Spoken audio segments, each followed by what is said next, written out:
Ito na. Update na.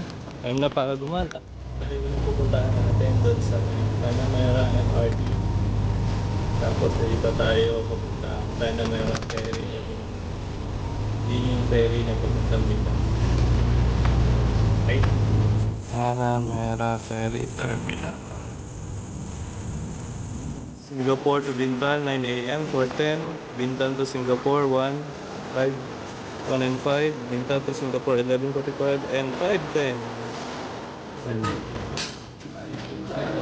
Yung na, akala ko mag-isa lang ako dito eh. Lungkot na ako. Buti na lang may kasama ako. Ayan sila. Galing. Dami namin.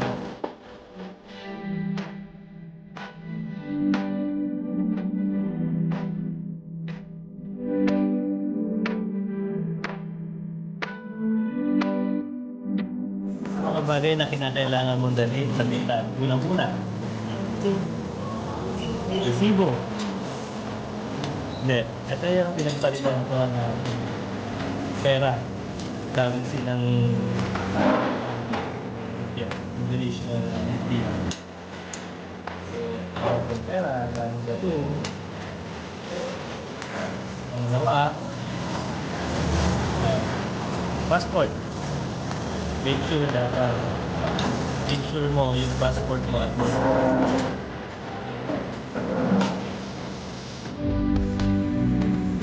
pangatlo, ayan. Video lang, video. Ang Bintan Resort ay approximately 45 days away from Singapore. So yung mga big getaways mo, i-set nyo na, i-plan na na.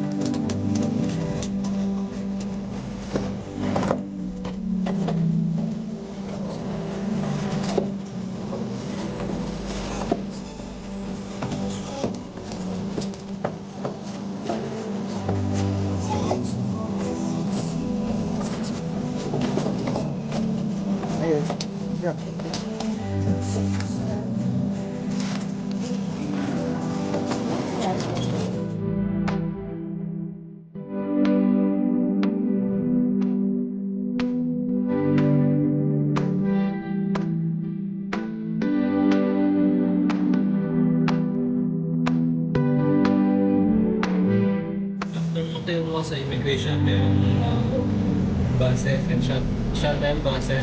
Mapipick ka punta dun sa may resort na pinagpuan.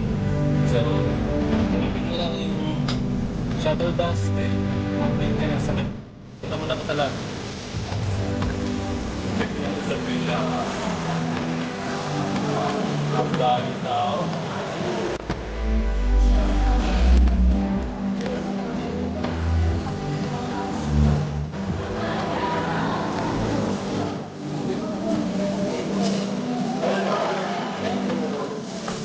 Nakuha ko na ngayon yung susi. Punta na ako sa room. Mamaya ipakita ko sa inyo kung ano yung tsura ng pub.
idol. Iba na tayo. Guys, nakita natin yung mag-relax. Discuss ito. Tama pa naman puntahan ko yung Yan resort sa may Indonesia. Nakakuha ka ng mga promo or discount sa may Booking.com, Tribalgo, or some iba pang mga apps.